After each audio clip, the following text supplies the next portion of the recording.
Look, Nikki Haley didn't endorse Donald Trump. That was pretty obvious. But she, had cooled her language a little bit, saying Trump needs to earn the respect. He needs to earn this position that he's about to get.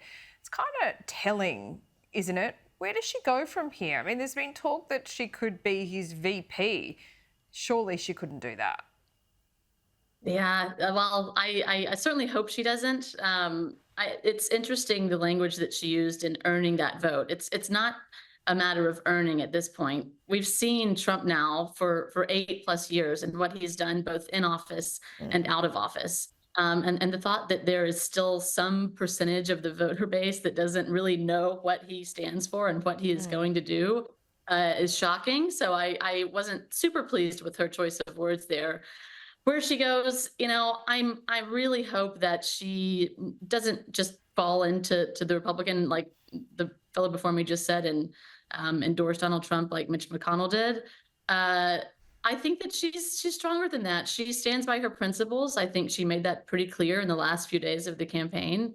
Does she mount a third party, an independent run? I doubt it. But I think that as we've seen, with so many of her support groups, namely one of the largest Nikki Haley super PACs, they have already changed their name to Haley Voters for Biden. So I think at least many of her people, are going to throw their energy in doing whatever they can to make sure Donald Trump is not elected.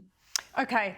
So what does it say about your system, no offence, Meghan, when you've got a Trump-Biden rematch, a lot of the population saying they don't want this choice, and they're in their late 70s, early 80s? I hate it, if that's what you're asking.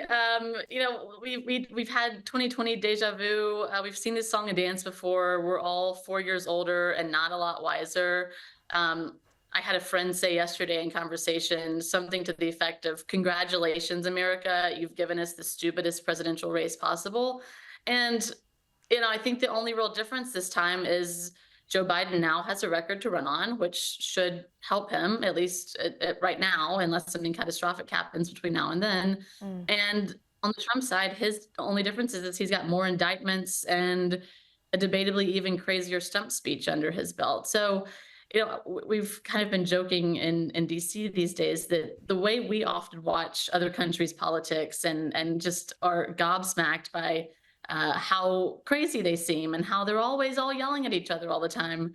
I think the roles have all been reversed, and we are kind of the center stage right now, and lots of questions of how this could happen and why does this continue to happen. Do we need institutional political change? Maybe. But I think that's a conversation for another day. Yeah, it's going to be a hell of a year for you. Meghan, thanks so much for your time.